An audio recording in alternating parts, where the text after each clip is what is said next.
Hello friends, this is Vijay Raj Pushp and welcome to learner edge Y BRP। आइए हम लोग English की दुनिया में एक बार फिर से कदम रखते हैं और चाहते हैं कि बिल्कुल नए ट्रिक के माध्यम से आपको अंग्रेजी आ जाए। इसके पहले हमने नरेशन पार्ट्स का 1 और 2 अपलोड कर दिया है, तो आज शुरुआत करते हैं नरेशन का पार्ट 3 शुरुआत करेंगे। और ये काफ़ी आपके लिए इम्पोर्टेंट भी है, क्योंकि नरेशन जो होती है आपके हर जगह पे काम आती है। तो आइए शुरुआत करें नरेशन का पार्ट 3। आप सभी को जैसा कि पता है कि हम लोग नरेशन को 2 पार्ट्स में पढ़ते हैं, डायरेक्ट और इनडायरेक्ट। जब वक्ता के कथन को हूबहू उसी के शब्दों में कह देते हैं तो उसे कहा जाता है डायरेक्ट, और जब उसमें चेंजिंग लाते हैं तो बोलते हैं इनडायरेक्ट। नहीं, और इसके बनाने का 2 रूल था, एक था जनरल रूल और एक था स्पेशल रूल। जनरल रूल्स में हम लोग 3 चीज पढ़ते हैं। एक आपने देखा था कौन चीज, तो सबसे पहले चेंज ऑफ पर्सन, उसके बाद चेंज ऑफ टेंस, और आज हम लोग जो करने जा रहे हैं तीसरा, उसका नाम है change of other parts of speech. Other parts of speech, other parts of speech. तो बस एक चीज का ख्याल रखिएगा आप लोग कि अगर आपके नरेशन में कुछ ऐसे भी वर्ड्स होते हैं जिसको हम लोग को चेंज करना होता है, बदलना पड़ता है, तो कौन चीजें ध्यान दीजिए। तो वो है कौन, सबसे पहले आप लोग याद रखिएगा, जब आपका रिपोर्टिंग वर्ब, कौन सा verb, reporting verb, reporting verb किस में हो, पास्ट टेंस में हो। रिपोर्टिंग वर्ब किस में हो, पास्ट टेंस में होता है, तो verb of the reported speech को बदल दिया जाता है। क्या कर रहा है, समझ में आ रहा है कि नहीं आ रहा है? एक बार मैं एग्जांपल से आपको बता देता हूं। जैसे आपने देखा था, ही सेड टू मी, उसने मुझसे कहा। ही सेड टू मी, उसने मुझसे कहा। I was waiting for you, I was waiting for you, यही आपका क्वेश्चन था। ध्यान दीजिएगा, यह जो आपका वर्ब है इसी को कहा जाता है रिपोर्टिंग वर्ब।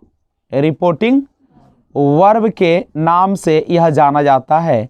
और एक चीज और जानिएगा, यह है आपका वर्ब, रिपोर्टिंग वर्ब है आपका, और यह जो आपका इन्वर्टेड कॉमा के अंदर वाला वर्ब है इसको कहा जाता है verb of the reported speech, इसे कहा जाता है।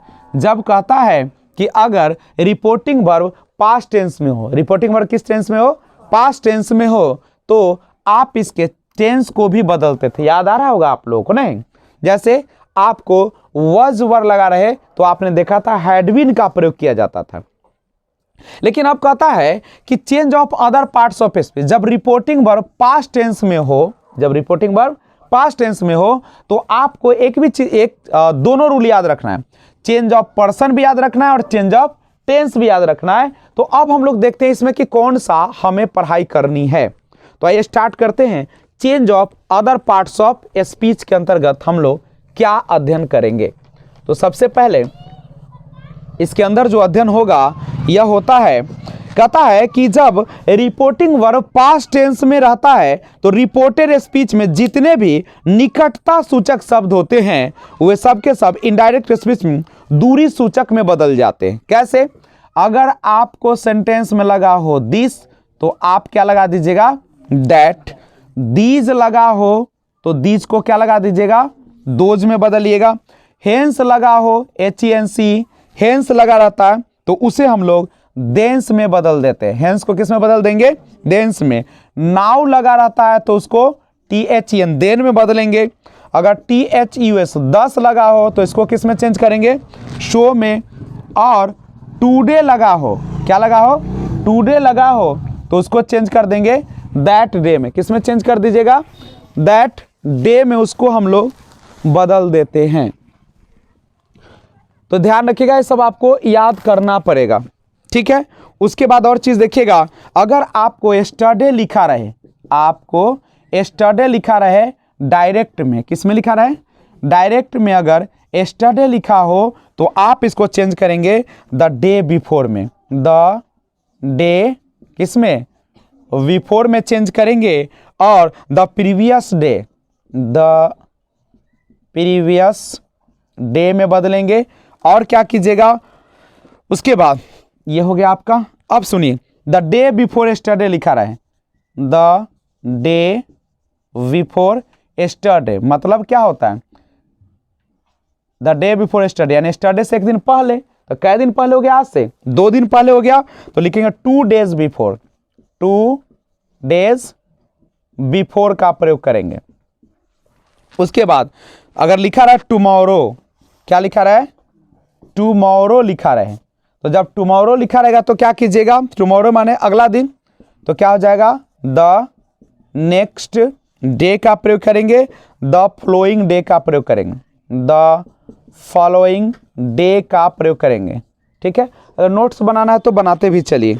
The day after tomorrow, the day after tomorrow लगा रहे, अगर डे आफ्टर टुमारो लगा रहे,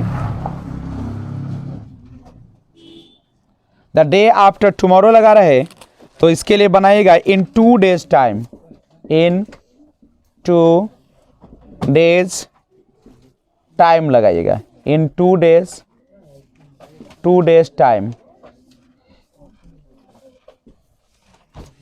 उसके बाद नेक्स्ट वीक रहे, नेक्स्ट वीक रहे या ईयर लगा रहे, तो उसके लिए the following week, the following week या ईयर का प्रयोग कीजिएगा। ईयर एगो लगा रहे,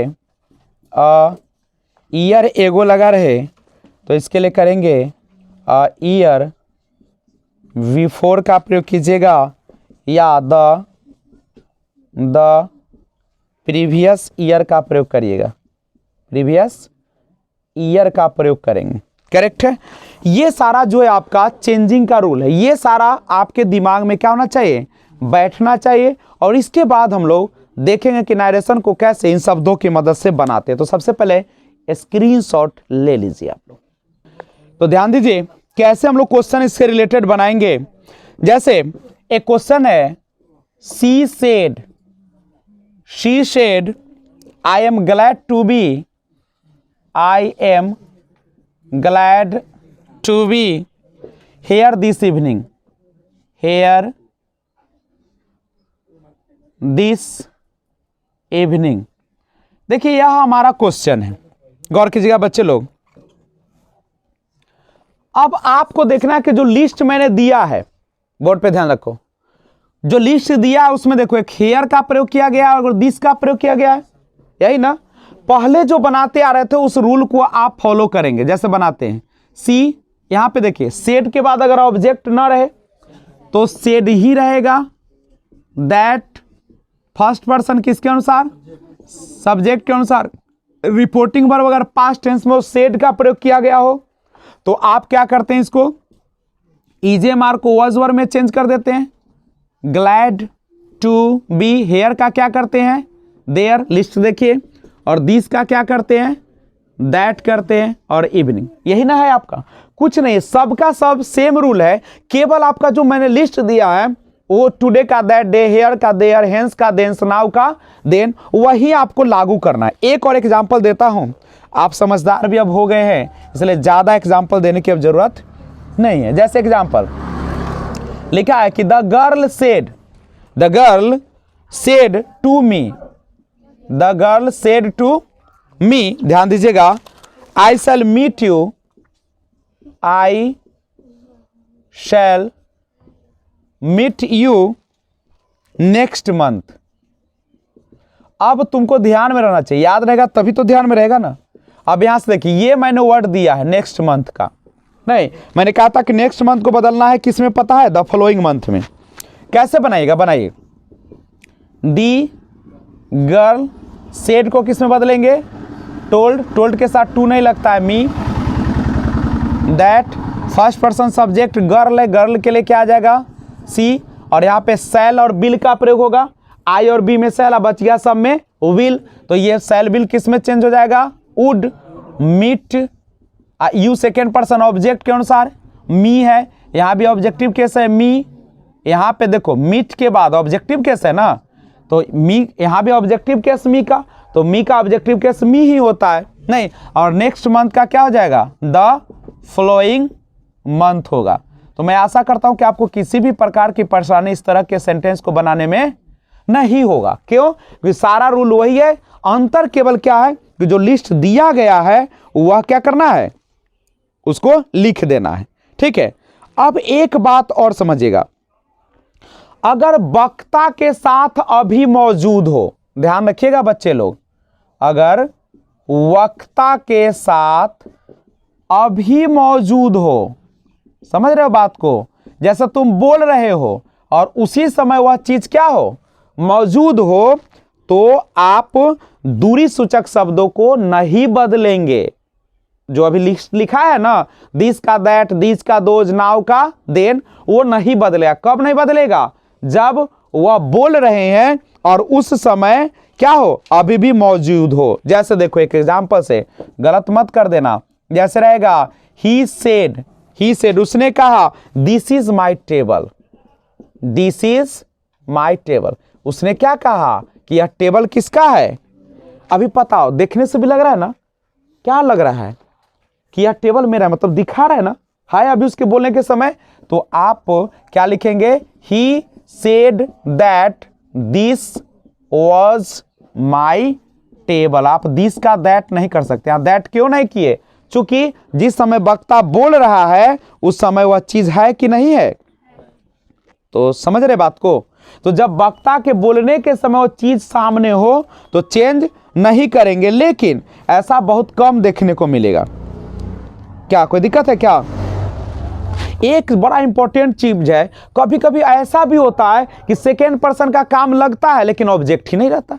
आप तो रूल जानते हैं 123 बटेशन, तो समझो अगर सेकेंड पर्सन आया तो ऑब्जेक्ट चाहिए ना, और कभी कभी ना ऑब्जेक्ट देगा ही नहीं, तो अब क्या करिएगा, अपना मन से लगाना पड़ेगा। तो याद रखिए, जब ऑब्जेक्ट न हो, क्या ना हो, जब ऑब्जेक्ट न हो, ठीक है, तो हम लोग कैसे बनाएंगे, और सेकेंड पर्सन मौजूद हो, सेकेंड पर्सन रहे लेकिन ऑब्जेक्ट लगा हुआ न रहे। जैसे वाक्य देखें, ही सेड, उसने कहा I am waiting for you, I am waiting for you. गौर करो तो यहां पे यू तो आ गया सेकेंड पर्सन, और सेकेंड पर्सन के लिए तो ऑब्जेक्ट चाहिए बाबू। क्या ऑब्जेक्ट है इसमें? नहीं है। तो क्या करोगे, अपना मन से लगाना पड़ेगा। क्या हो जाएगा, ही टोल्ड, जे मन है लगा दो, ही टोल्ड देम, ठीक है, दैट, फर्स्ट पर्सन के अनुसार, सब्जेक्ट के अनुसार, इजे मार्क किसके में बदलेगा, वाज वर, वेटिंग हो गया, waiting for you, second person object, object क्या लगाए हो, देम। ये भी ऑब्जेक्टिव केस है, ये भी ऑब्जेक्टिव केस है, दे का देम होता है ना ऑब्जेक्टिव केस, तो लगा दिए। क्या कोई दिक्कत है, बोल दो। तो अपना मन से लगाना पड़ेगा बच्चे, करेक्ट है। तो अब कहिए कि सर ऑब्जेक्ट हम कैसे लगाएंगे, तो आपकी इच्छा पर निर्भर करेगा, जो मन करे आप ऑब्जेक्ट लगा दे, ठीक है। कोई दिक्कत है क्या? नहीं है दिक्कत, तो सबसे पहले इसको आप स्क्रीनशॉट ले लीजिए, और तब मैं आज इसको समाप्त करता हूं और शुरुआत करता हूं कुछ स्पेशल रूल्स को, ठीक है, जो काफी इंपॉर्टेंस है। तो आज बस इतना ही, फिर लेकर आता हूं एक और विशेष नियम जिसका नाम है स्पेशल रूल्स।